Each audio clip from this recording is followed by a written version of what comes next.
Se o que faz uma nação rica não é a idade, a raça ou os recursos naturais, por que o Brasil continua a ser uma nação pobre? Pôncio Pilatos perguntou à multidão: qual desses dois vós quereis? E o povo respondeu: Barrabás, o ladrão. 2000 anos se passaram e o povo continua escolhendo os ladrões, os aventureiros, os corruptos, os falsos líderes. Eu recebi de um amigo uma reflexão sobre a diferença entre as nações ricas e pobres. Ele argumenta que o que diferencia uma das outras não é a sua idade. Índia e Egito, por exemplo, têm mais de 2000 anos e ainda são países pobres. Já o Canadá, a Austrália, a Nova Zelândia, que há 150 anos eram insignificantes do ponto de vista econômico, hoje são países desenvolvidos e ricos. Frisa também que essa diferença não depende dos recursos naturais disponíveis, visto que o Japão, com um território limitado, com 80% de montanhas, é a segunda economia mundial.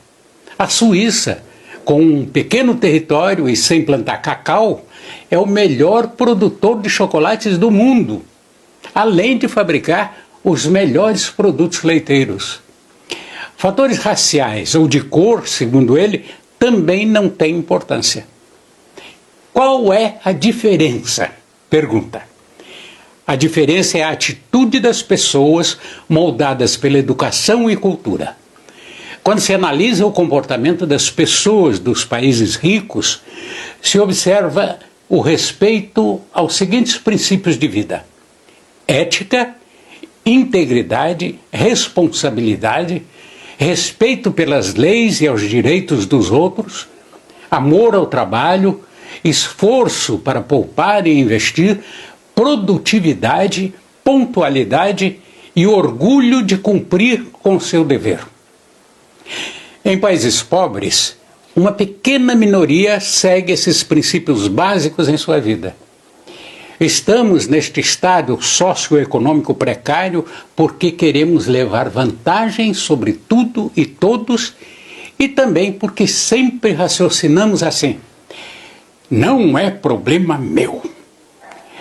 Somos pobres porque nos falta atitude, falta vontade de seguir e ensinar esses princípios.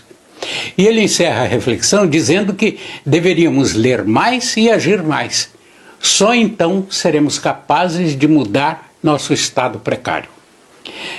Há 2000 anos, Públio Marco Scaevola, eleito cônsul na República Romana em 175 a.C., disse o seguinte: assisto com isenção de ânimo à decadência constante da minha pátria. Quando uma nação se torna corrupta e cínica, preferindo o governo dos homens e não o governo da lei, aí é que começa a sua destruição.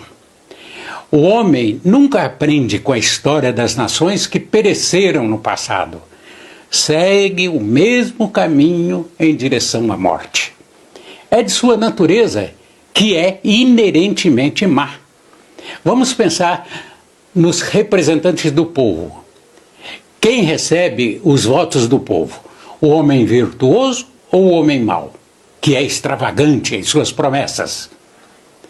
Invariavelmente, o homem mau. Nem importa que o mal cumpra ou não cumpra as suas promessas. O povo não liga e nem tampouco se preocupa em lembrar-se delas.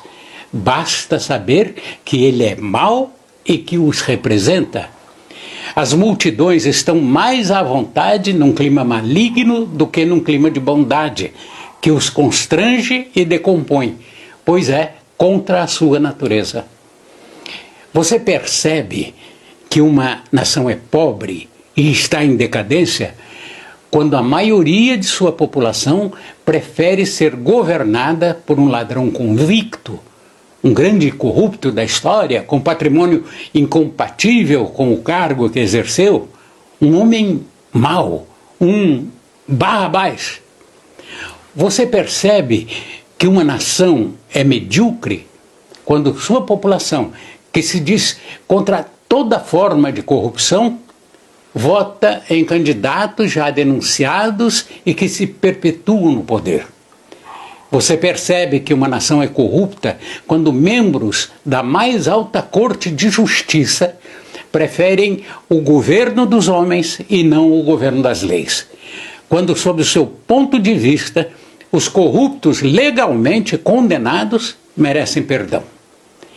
Você percebe que uma nação é pobre, medíocre, decadente e corrupta quando seus cidadãos não se fazem respeitar, não respeitam o próximo, não têm a mínima educação, querem levar vantagem em cima dos outros, não têm ética, integridade, responsabilidade e muito menos respeito às leis. São esses cidadãos ignorantes e medíocres que fazem a diferença entre uma nação pobre ou rica. O futuro jamais chegará a essa nação. Seus habitantes não deixam e não agem. Não é problema meu.